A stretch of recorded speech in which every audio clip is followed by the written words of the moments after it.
Chemicals. On July 1, 2014, it obtained motor vehicles on lease from a bank. Details of lease agreement are as follows. Cost of motor vehicle is 1.6 million. Installment of rupees 480 are to be paid annually in advance. Lease term and useful life is 4 years and 5 years respectively.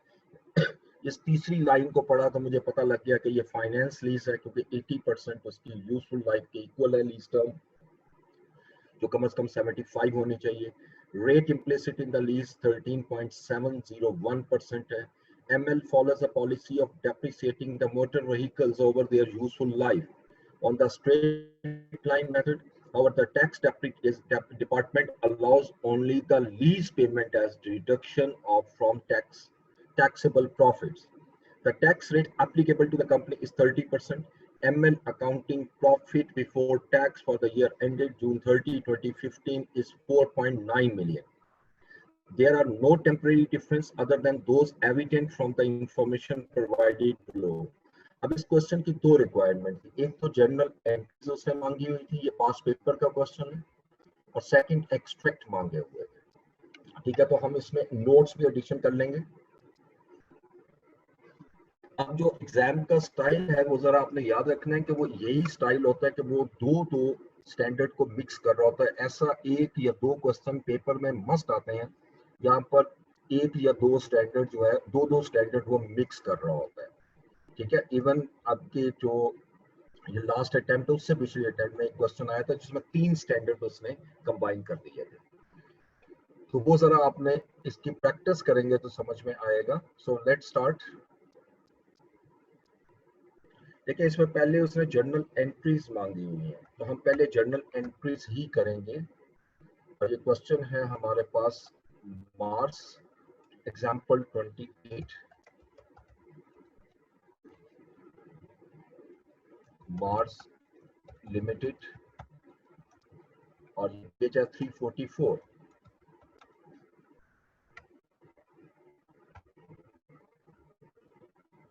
Journal entries के लिए हम छोड़ देते हैं. इसमें date का column आ गया पहला, पर्टिकुलर्स, डेबिट और क्रेडिट, और अमाउंट जो है वो हम पूरी ले लेंगे जैसे पूरी दी हुई. अच्छा, सबसे पहले आपने कैलकुलेट करना है present value of lease liability. Working 1, present value of lease liability. Please calculator साथ रखिएगा, आप लोगों ने मुझे बताना है. देखो, इसमें हमारा फार्मूला क्या होता है, R इंटू, अब मैं फार्मूला यहां लिख नहीं रहा, यहां लिख लेते हैं, R into 1 minus 1 plus I raise to power minus n divided by I. अब ये देख लें एडवांस है या एरियर है, तो ये आई थिंक ये एडवांस का केस था. इन एडवांस, जब एडवांस पे कर रहे हैं तो ये +1 हो जाएगा और प्लस R आ जाएगा. ठीक है, तो जरा इसमें वैल्यूज पुट करें. रेंटल जो है उसने हमें क्या कहा है कि इंस्टॉलमेंट ऑफ 480,000 की इंस्टॉलमेंट आप पे करेंगे इनटू 1 माइनस 1 पॉइंट, ये है आपका rate implicit 13.701 raise to power. कितने साल की लीज है, 4 ईयर की, लेकिन चूंकि एडवांस में है तो मैं -3 करूंगा डिवाइडेड बाय 0.13701 और प्लस फिर 480,000. So please calculate it. इसको कैलकुलेट कीजिएगा क्या फाइनल आंसर आता है.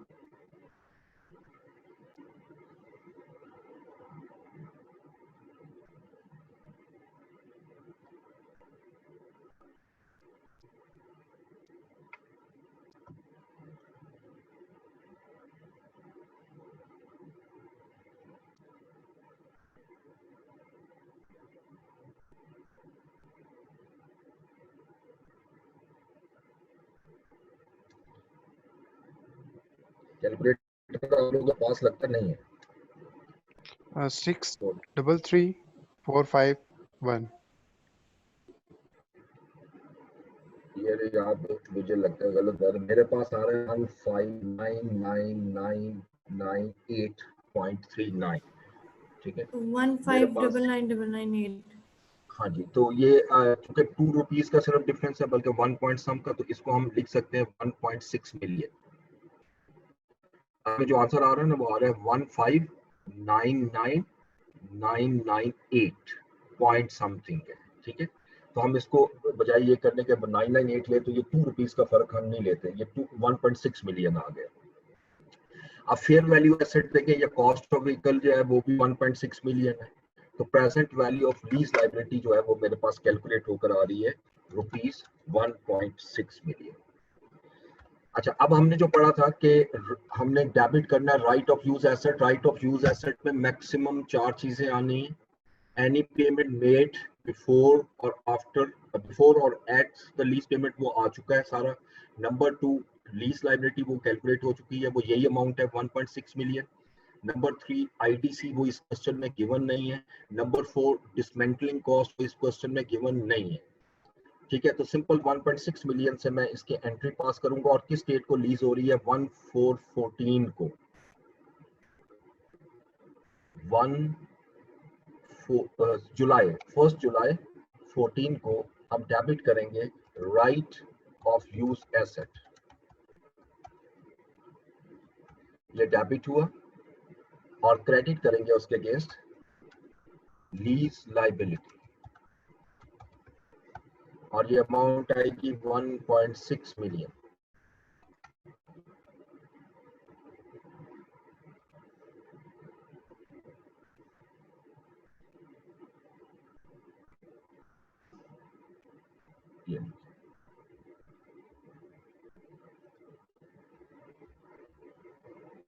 ठीक है, ये डेबिट आ गई, और 1.6 मिलियन ये क्रेडिट। अच्छा, अब इसी डेट को आपने पहली इंस्टॉलमेंट पे की है, और इसी डेट को आपने पहले 480,000 पे की है। 1/7/14 को आपने पे की है लीज लाइबिलिटी को डेबिट कर देंगे, और कैश को क्रेडिट कर देंगे,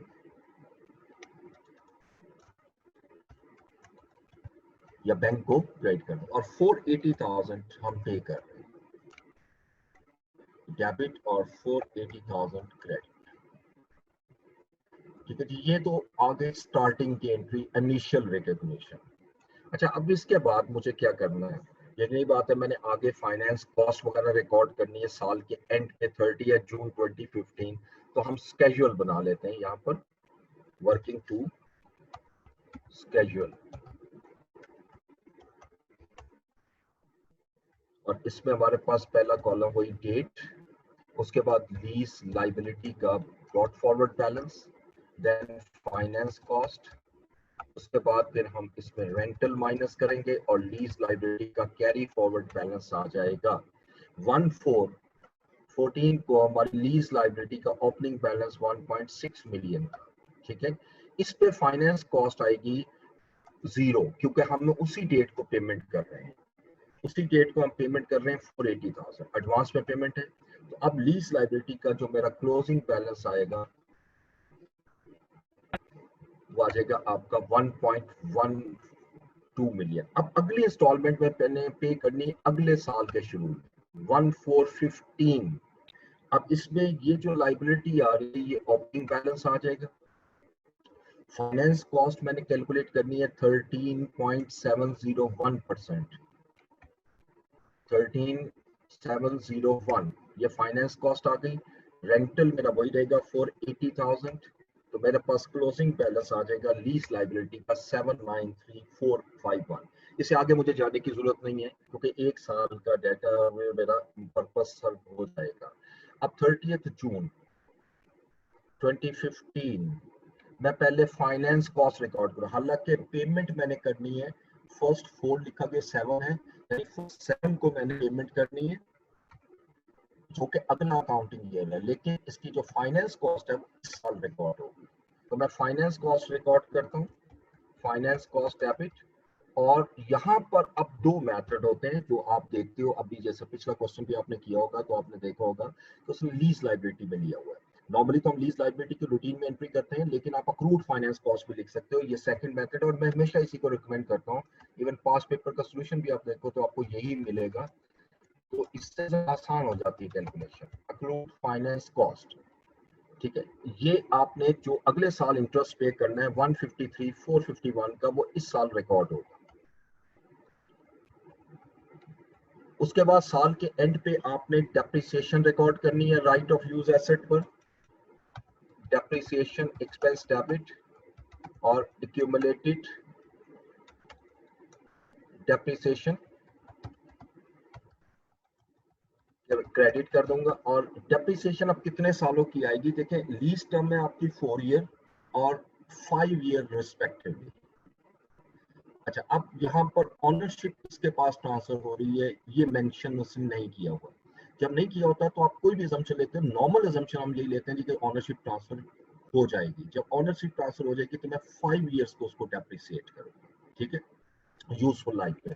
तो मैं इस असम्पशन पे इसको 5 ईयर पे डेप्रिसिएशन लेता हूँ। अगर मैं इसको 5 ईयर पे डेप्रिसिएशन लूंगा डिवाइडेड बाय 5, तो 320,000 की मेरी डेप्रिसिएशन आ जाएगी on right of use asset. ये 4 एंट्रियां हो गई, एक साल, 2 साल के शुरू में, 2 साल के एंड पे।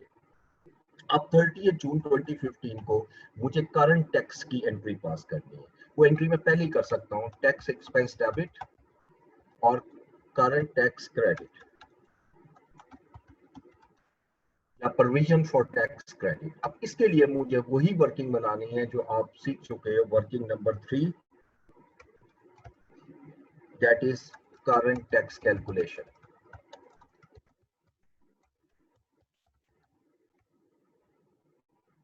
अब मुझे दिया हुआ प्रॉफिट बिफोर टैक्स, क्वेश्चन के अंदर देखिए प्रॉफिट बिफोर टैक्स दिया हुआ है 4.9 million. MLs accounting profit before tax for the year ended 30 June 2015 is 4.9 million.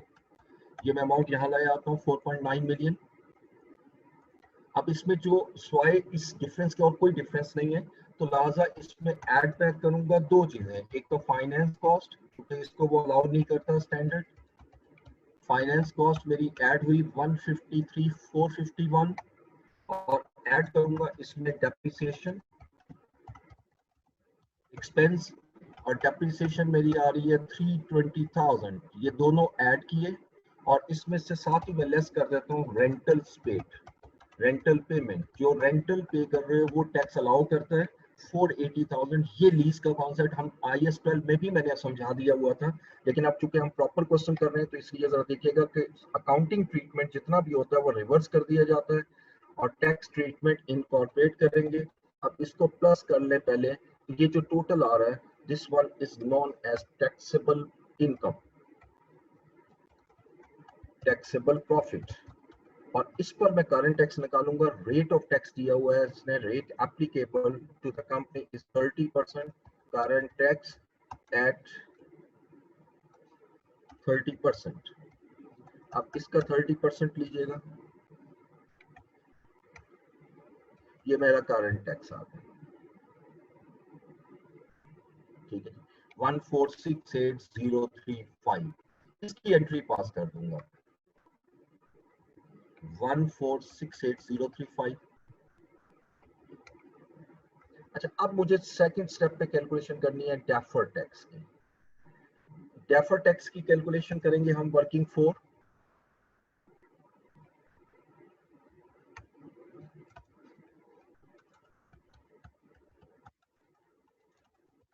अब जब डेफर टैक्स की कैलकुलेशन करता हूं तो ये जरा देखिएगा, यहाँ पर ओपनिंग बैलेंस डेफर टैक्स का कोई भी नहीं दिया हुआ, और लीज इस साल की है, तो इसका मतलब कि ओपनिंग डेफर टैक्स में 0 लूंगा, तो जो क्लोजिंग आएगा वही मेरा इंक्रीज या डिक्रीज होगा, चार्ज या रिवर्सल। वो तो आप क्वेश्चन करेंगे तो पता लगेगा चार्ज है या आपका रिवर्सल है, ठीक है।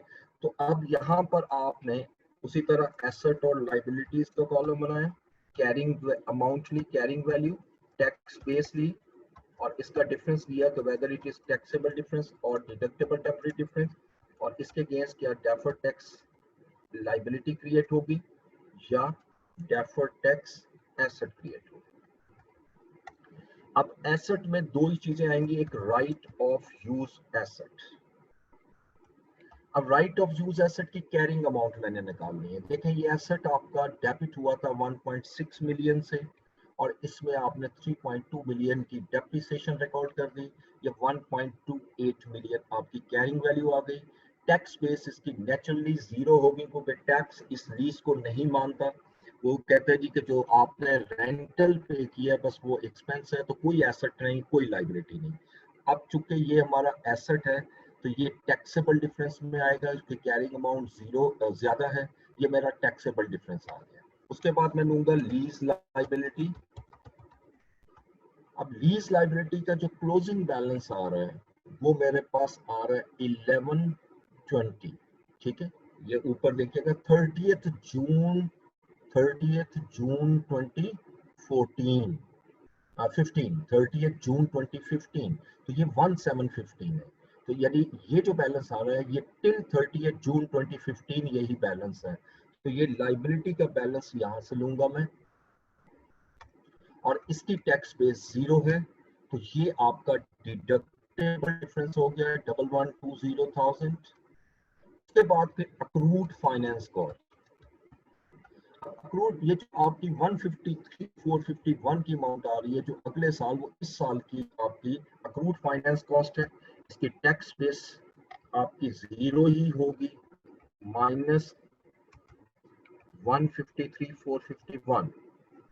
ठीक है जी, इन तीनों को प्लस किया तो मेरे पास ओवरऑल जो डिफरेंस आ रहा है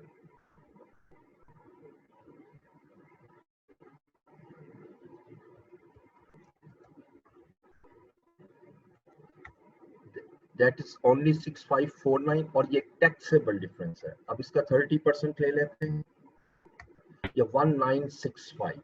अब ये जो 1965 है ये चार्ज है, क्योंकि ओपनिंग बैलेंस जीरो है तो यही चार्ज फॉर द ईयर है। जब चार्ज है तो इसकी एंट्री क्या होगी, टैक्स एक्सपेंस डेबिट और डेफर्ड टैक्स क्रेडिट, और ये अमाउंट आएगी 1965। ठीक है, ये एंट्रीज मैंने आपके सामने की इस साल की जितनी भी एंट्रीज थी ये। ठीक है, अच्छा अब मैं सेकंड पार्ट में जाऊंगा, इसके नोट्स और इसके एक्सट्रैक्ट की तरफ। तो मैं सबसे पहले लिखता हूँ जी मार्स लिमिटेड, एक्सट्रैक्ट फ्रॉम, इसने एक्सट्रैक्ट्स मांगे फाइनेंशियल स्टेटमेंट्स के, of statement of comprehensive income,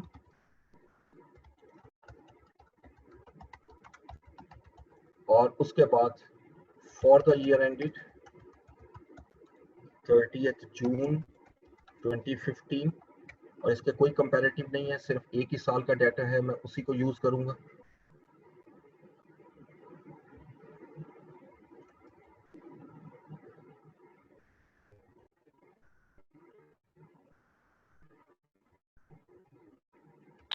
अच्छा, स्टेटमेंट ऑफ कॉम्प्रिहेंसिव इनकम में क्या क्या अमाउंट आएगी वो देख लेते हैं। इसमें अगर आप देखें तो सबसे पहले तो फाइनेंस कॉस्ट आएगी लीज के हवाले से। फाइनेंस कॉस्ट आपने रिकॉर्ड की हुई है 153,451, और इसको मैं माइनस में इसलिए शो किया कि ये एक्सपेंस है। Depreciation on right of use asset, ये भी मैं माइनस में शो कर दूंगा क्योंकि ये भी मेरा एक्सपेंस है। ठीक है, ये दो चीजें तो हमारी आएंगी थ्रू लीज। डेफर टैक्स के हवाले से यहाँ पर एक्सट्रैक्ट इस तरह नहीं शो करेंगे जैसे मैंने बनाया, क्योंकि वो आपका अकाउंटिंग प्रॉफिट में ऑलरेडी है। ठीक है, तो इसके बाद इसको अब आप शो नहीं करते क्योंकि हमें प्रॉफिट दिया हुआ है ना, इस तरह ना करें फिर इसको, क्योंकि यहाँ डेफर टैक्स का एक्सट्रैक्ट मांगा हुआ है तो ये चीजें ऑलरेडी इसमें लेस हो चुकी हैं। तो आप सिंपल लीजिएगा प्रॉफिट बिफोर टैक्स, और प्रॉफिट बिफोर टैक्स है 4.9 मिलियन, और इसमें लिखूंगा टैक्स एक्सपेंस। टैक्स एक्सपेंस के लिए वही नोट नंबर लेट से 4 हम बना देते हैं। अब नोट 4 यहां से हम मैं स्टार्ट ले लेता हूं।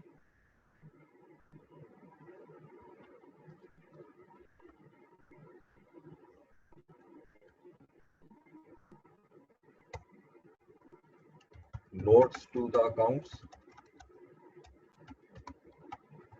अब फॉर द ईयर और एज एट दोनों हम लिखते हैं यहाँ पर, क्योंकि कुछ नोट्स हमारे एज एट होते हैं और कुछ हमारे फॉर द ईयर होते हैं। तो जैसे डाटा होगा उसके मुताबिक हम लेंगे। तो सबसे पहले टैक्स एक्सपेंस का अगर मैं नोट बनाऊं, नोट नंबर 4 टैक्स एक्सपेंस। हम पढ़ चुके हैं कि tax expense is a combination of two taxes. The first is current tax and second is deferred tax. ठीक है, तो यहाँ पर मैं करंट टैक्स लिखता हूँ। अब करंट टैक्स का मुझे किसी किस्म का कोई नोट बनाने की जरूरत नहीं है। देखो, करंट टैक्स का नोट सिर्फ दो रीजन की वजह से बनता है। नंबर 1, अगर अंडर या over provision of tax given हो। नंबर 2, अगर प्रायर ईयर का टैक्स आप इस साल पे कर रहे हो, प्रायर ईयर का डिसअलाउड एक्सपेंस जो है वो आपने इस साल में टैक्स पे कर रहे हो। ये दो सूरतें होती हैं जहां इसका नोट बनता है, अदरवाइज इसके नोट बनाने की कोई जरूरत नहीं होती। अब करंट टैक्स जो मेरे पास आ रहा है वो हमारे पास आ रहा है 1468035। अब मैं लूंगा डेफर टैक्स। इसका हर हालत में नोट बनता है 11.4.1, ये हमेशा बनाना होता है। ठीक है, अमाउंट मैं यहाँ लिख लेता हूँ, लेकिन यही आएगी अमाउंट 1965 को ओपनिंग बैलेंस 0 है। अब इन दोनों को मैंने ऐड किया तो मेरे पास जो टोटल आ रहा है दैट इज 1.47 मिलियन, ये यहाँ ले आते हैं। ठीक है, आप जरा एक चीज देख लेते हैं। देखिए, यहाँ पर किसी किस्म का कोई परमानेंट डिफरेंस नहीं है, कोई परमानेंट डिफरेंस नहीं है। जितने डिफरेंस है वो टेम्परेरी डिफरेंस है, राइट। तो अब अगर किसी किस्म का कोई परमानेंट डिफरेंस ना हो तो एप्लीकेबल टैक्स रेट और इफेक्टिव टैक्स रेट हम पढ़ चुके हैं, इक्वल आते हैं। तो इसका सिंपल तरीका है कि 4.9 मिलियन का 30% लो, एग्जैक्टली यही आना चाहिए। या इफेक्टिव टैक्स रेट निकाल लो, यानी 1470 डिवाइडेड बाय 4.9, तो 30% आएगा। ठीक है, एग्जैक्टली वही आ रहा है, आप चेक कर सकते हो। अब इसके बाद इसको टोटल किया और ये आ जाएगा net profit.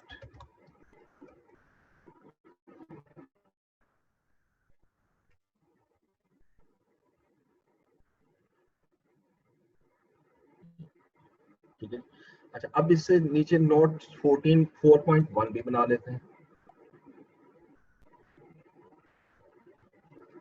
Note 4.1 deferred tax. 4.2 नहीं बनेगा क्योंकि रिकंसिलिएशन की मुझे यहाँ कोई जरूरत नहीं है, और इसमें लिखूंगा डेफर्ड टैक्स ब्रॉट फॉरवर्ड 0, कोई है ही नहीं।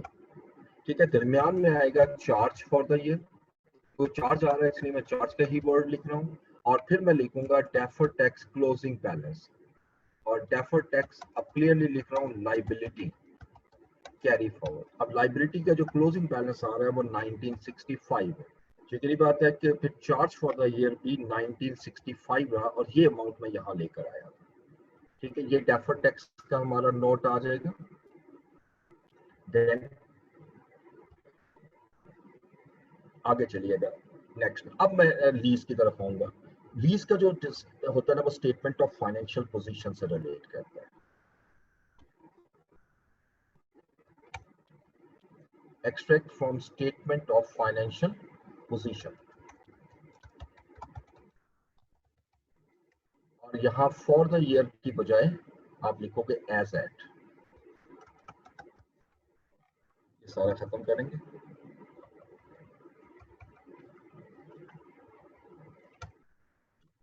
तो सबसे पहले हमारी हेडिंग होती है एसेट्स। एसेट्स में भी सब हेडिंग होती है non current assets. Non current asset में यहाँ पर क्या चीज आएगी, सिर्फ एक राइट ऑफ यूज एसेट। और राइट ऑफ यूज एसेट कितनी अमाउंट आएगी, डेफिनेटली आफ्टर डेप्रिसिएशन, जो कि मैंने ये कैलकुलेट की हुई है, विच इज इक्वल टू, ये जो हमने डेफर्ड टैक्स में लिखा था 1280, ये कह रही हूँ, ये राइट ऑफ यूज एसेट आ गया। अब नॉन करंट एसेट में यहाँ और कोई चीज नहीं आएगी। उसके बाद आप आइएगा करंट नॉन करंट एसेट्स।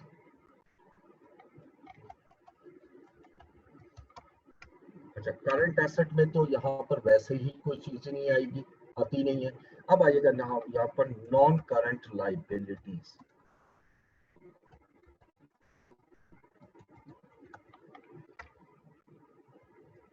अब नॉन करंट लाइबिलिटीज में हमारे पास सबसे पहली चीज जो मैं लिखूंगा वो डेफर्ड टैक्स है। डेफर्ड टैक्स लाइबिलिटी है और ये हमेशा नॉन करंट होती है, और डेफर्ड टैक्स लाइबिलिटी आ रही है 1965। ठीक है। इसके अलावा नॉन करंट लाइबिलिटीज में मेरे पास आएगा लीज लाइबिलिटी। अब लीज लाइबिलिटी की जो अमाउंट आपने लेकर आनी है वो तो नोट बनाएंगे यहाँ पर, ठीक है, लेकिन ये अमाउंट आपकी आएगी, ये नॉन करंट पोर्शन है 793451, 793451। उसके बाद करंट लाइबिलिटीज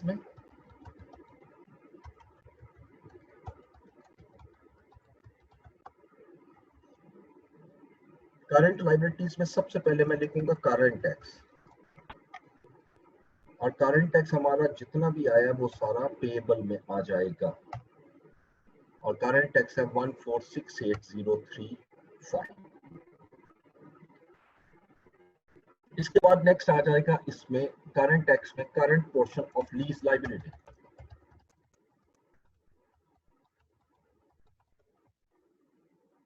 अब करंट पोर्शन कैसे निकलेगा, ये स्केड्यूल आपके सामने है। इन दोनों अमाउंट को माइनस कर देंगे तो ये हमारे पास आ जाएगा, इसको माइनस करके जो आंसर आ रहा है वो 326549। ठीक है, और इसके साथ ही आ जाएगी अक्रूड फाइनेंस कॉस्ट, और अक्रूड फाइनेंस कॉस्ट जो है वो मेरी 153,450 है। अच्छा, अब मैं जो ऑल्टरनेट मेथड कह रहा था वो ये है कि इन दोनों को प्लस करें तो वो रेंटल के इक्वल आएगा 480,000। आप नीचे बार में देख सकते हो कि ये 480,000 की ही अमाउंट हमारे पास यहाँ आ रही है। ठीक है, तो इसमें कोई फर्क नहीं होता। आप इसको फाइनेंस कॉस्ट नहीं भी शो करना चाहते तो ना करो, इसको सीधा लीज लाइबिलिटी में भी डाल सकते हैं। These are the two methods, तो दोनों के थ्रू आप कैलकुलेट कर सकते हैं। अब इसका नोट बना लेते हैं लीज के। नोट नंबर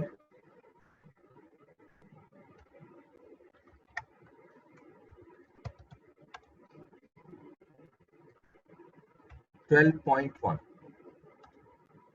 या 12, और ये आ जाएगा हमारे पास लीज लाइबिलिटी।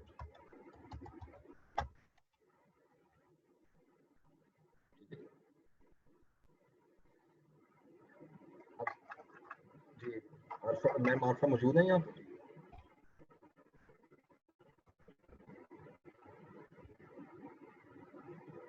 मैम आरफा मौजूद है?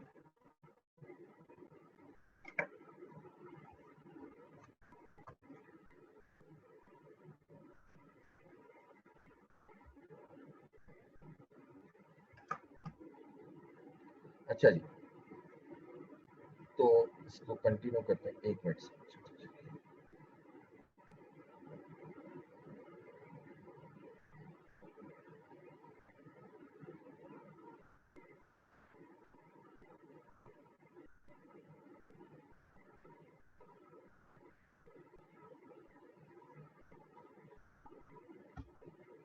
ओके, अब लीज लाइबिलिटी में लोगे present value of lease liability, या सिंपल लीज लिख दो, लीज लाइबिलिटी।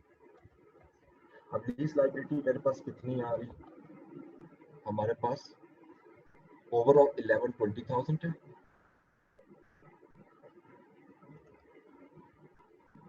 इसमें से मैं माइनस कर देता हूँ करंट पोर्शन।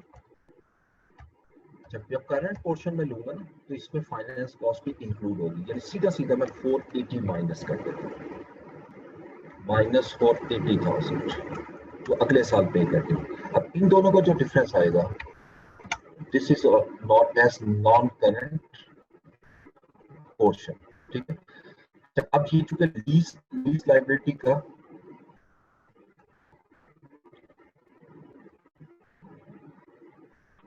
फाइनेंस कॉस्ट लगे रखे क्योंकि हमने डिस्क्लोजर में सेपरेट दिया है। डिस्क्लोजर दूसरे तरीके से दिया हुआ है, जिसको सेपरेट ही रखें।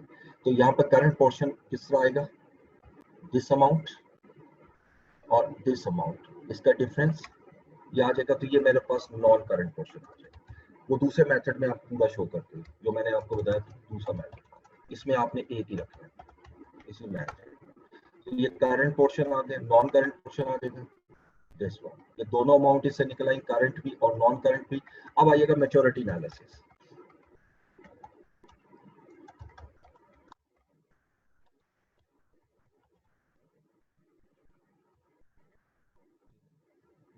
अनडिस्काउंटेड। अब मैच्योरिटी एनालिसिस में अब देखिएगा वही चीज जो मैंने पहले भी समझाई थी। देखिए आपकी लीज जो है वो कितने सालों की है, 4 इयर्स की लीज है, जिसमें 1 साल में पे कर चुका हूं, ठीक है। तो मेरे पास रह गए 3 इयर्स। क्वेश्चन के मुताबिक ये देखिएगा 480,000 की जो अमाउंट मैंने पे करनी है वो 4 ईयर के लिए पे करनी है। 1 साल में पे कर चुका हूँ, 3 इयर्स रह गए। इन 3 इयर्स में फिर आप इसको 1 साल जो है वो करंट में लोगे और बाकी नॉन करंट में लोगे, ठीक है। तो ये मैं जरा मुकम्मल कर लूं क्वेश्चन। अब जरा यहां पर आइएगा, लेस देन 1 ईयर। अब एक रेंटल जो है वो अगले साल पे करना है, विच इज 480,000, और 2 रेंटल मैंने पे करने हैं अगले 2 सालों में, यानी दूसरे साल और तीसरे साल, 2 to 5 इयर्स, और ये आ जाएगा 960,000। और इसको प्लस कर लें तो ये मेरे पास टोटल अमाउंट आ जाएगी अनडिस्काउंटेड 1440। ये अनडिस्काउंटेड। ये अब मैंने कंप्लीट क्वेश्चन किया, ठीक है। अब सिर्फ मैं मार्फत जरा पहले अटेंडेंस लेने, मैं जरा आया अभी से 2-4 मिनट किया। आप जरा अटेंडेंस ले लें। जी सर, आप जाएं।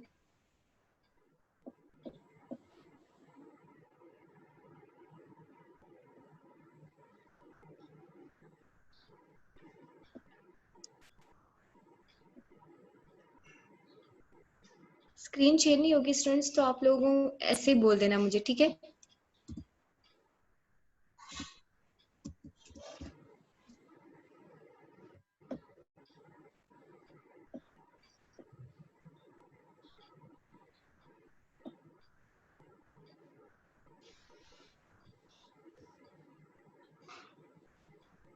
Okay, Abdullah Shaukat,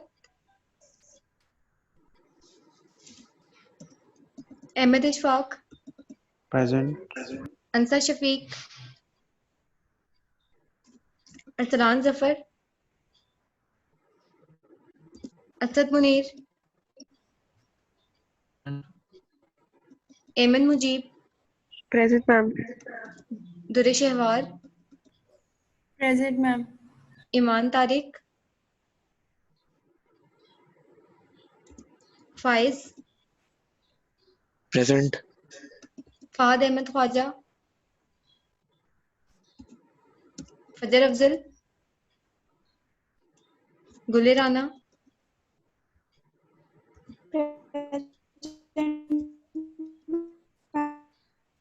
okay, Hamadullah, Present. Haniya Khalid Mughal, Hira Nahid, Javeria Zafar, Javeria Zafar, Maimoona Zubair,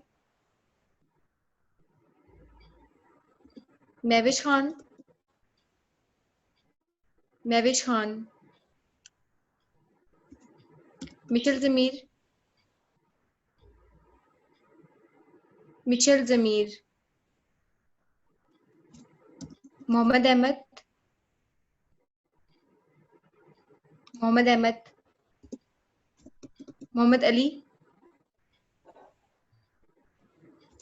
Mohammad Ehtesham, Muhammad Hamza Aamir, Muhammad Kazim Raza, Present. Muhammad Usman, Yes, ma'am. Muhammad Zakriya, Munibul Hasan, Nawal, Numan,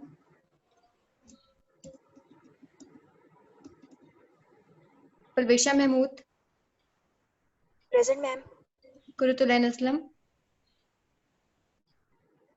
Present, ma'am. Rabia Saqib, Rabia Saqib, Shahid इकराम, सईदा मासूमा बतूल, Present, ma'am. करीम Salman, Usama Khan, Yes, ma'am. जुनैर Wasim. Present. Okay, ये महविश खान और मिशल जमीर, ये इनमें से कोई है? और हिरा नाहीद।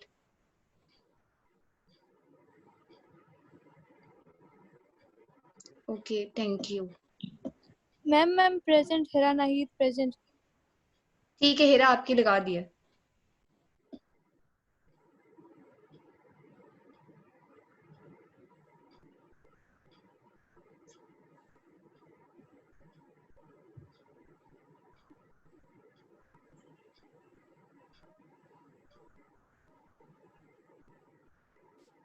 अच्छा, आप लोगों को जो लेक्चर्स एक्सेस है ना, वो आज मैं बात करूंगी आईटी वालों से, तो वो मोस्ट प्रोबेबली आपको 1-2 दिन में मिल जाएंगे।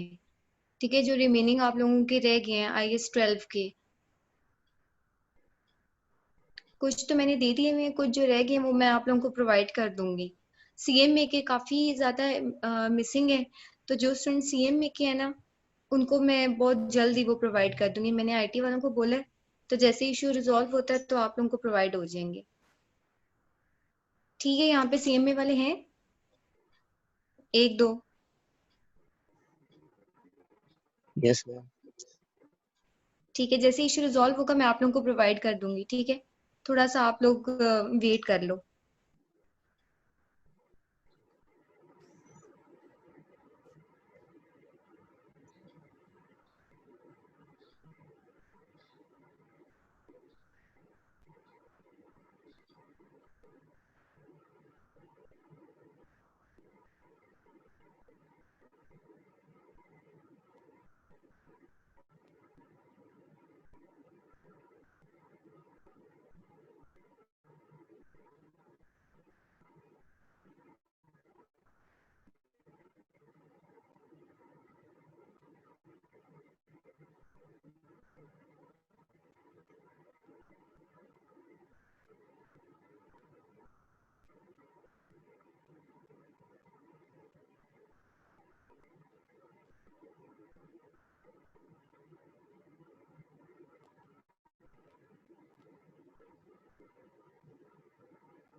ओके स्टूडेंट्स, हम स्टार्ट लेंगे इसके बाद नेक्स्ट स्टेप पे लेसर अकाउंटिंग, फाइनेंस लीज में लेसर अकाउंटिंग। सर इससे पहले क्वेश्चन अगर ले लें। जी दोबारा बोलिएगा, आवाज आपकी कट के आई है। सर एक दो क्वेश्चन थे। अगर आप मैसेज टाइप कर दें, नहीं आवाज आपकी आ रही है प्लीज ग्रुप में ना, मैसेज टाइप कर दें, मुझे आवाज आपकी कट के आ रही है।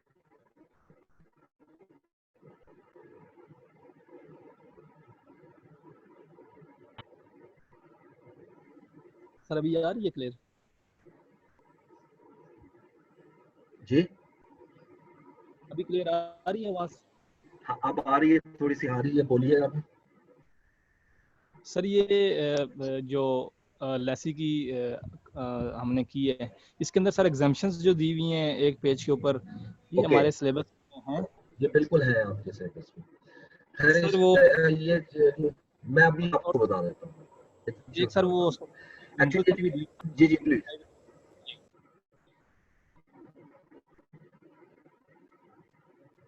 ओके, मुझे से बात समझ नहीं आई, थोड़ी सी एग्जाम्पशंस की मैं बात कर लेता हूँ, ये रह गई है। देखिए एग्जाम्पशंस बेसिकली IFRS 16 दो कंडीशन में हमें एग्जाम्पशन देते हैं। यानी एग्जाम्पशंस का मतलब क्या है कि आप ये ट्रीटमेंट ना करें जो हम कर रहे हैं अकाउंटिंग में, फाइनेंस की कॉस्ट रिकॉर्ड करते हैं, right of use asset record करते हैं। There is no need to record the right of use asset, there is no need to record the finance cost वगैरह। ये दो सूरतें क्या है? Number one, short period lease.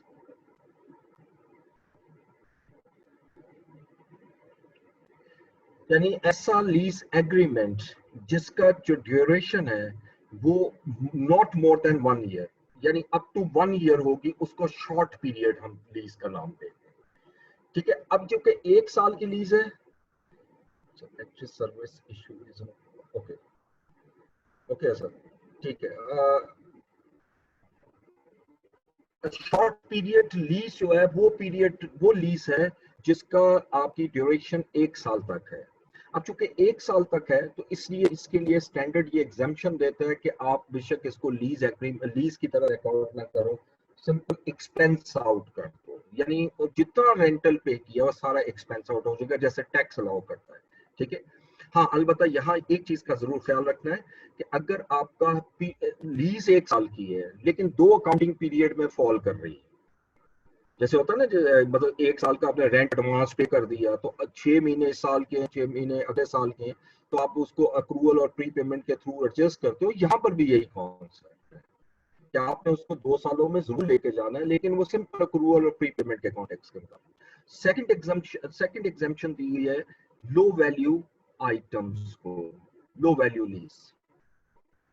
अच्छा, अब लो वैल्यू का जहां तक ताल्लुक है, इसमें ड्यूरेशन 3 साल हो, 4 साल हो, वट एवर हो, लो वैल्यू का अब यहाँ लॉजिक ये है कि how can we determine that it is a low value. तो ये वही मटेरियलिटी कॉन्सेप्ट लिया जाता है। फॉर एग्जांपल आप एक लीज एग्रीमेंट करते हैं, 1 लीज एग्रीमेंट, ठीक है, और उस लीज एग्रीमेंट में एक मशीन आप लेते हैं लीज पर जिसकी कॉस्ट 2.7 मिलियन रुपीस है।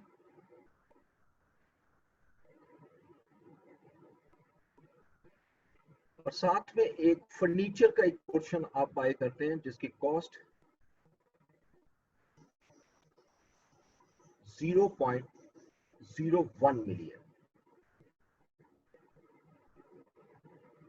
ठीक है। और अगर इसको पूरी अमाउंट में लिखें तो 2.7 मिलियन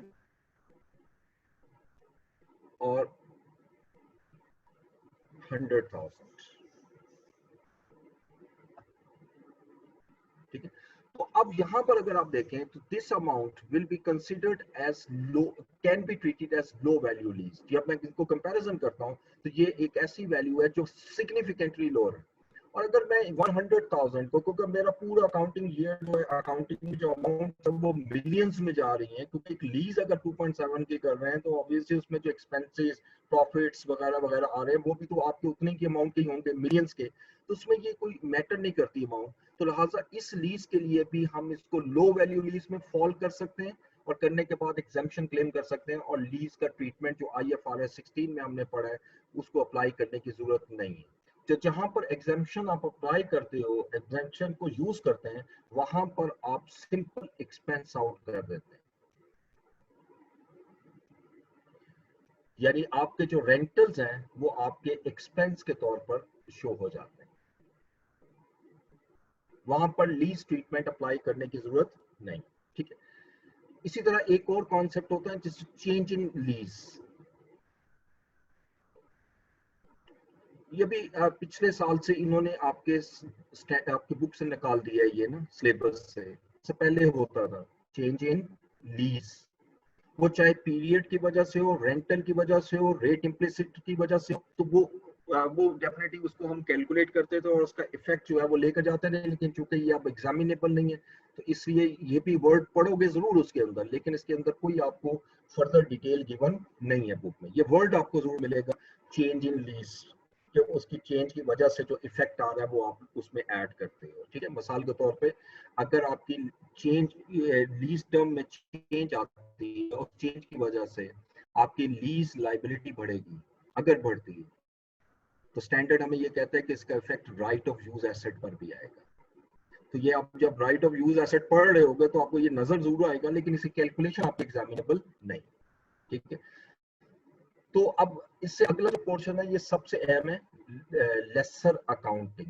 लेसर अकाउंटिंग में हम दो किस्म की अकाउंटिंग पढ़ेंगे, एक नॉर्मल लेसर जिसको लेसर का वर्ड यूज कर रहा हूं, और एक हम पढ़ेंगे डीलर लेसर या मैन्युफैक्चरर लेसर। पेपर में लेसर ज्यादा आता है as compared to lessee, dealer या मैन्युफैक्चरर, लेसी।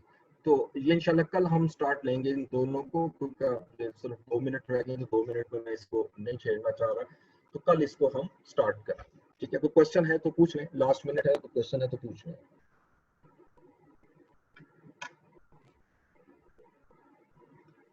तो सर हमारे सिलेबस में सेल एंड लीज बैक है या वो आउट नहीं हो नहीं, वो चुका है? खत्म, वो तो कब का खत्म हो गया, सेल एंड लीज बैक भी खत्म हो गया।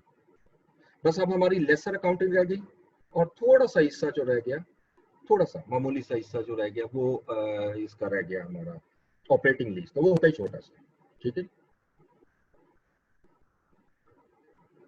Okay thank sir. यू जी, थैंक यू सो मच, अल्लाह हाफिज।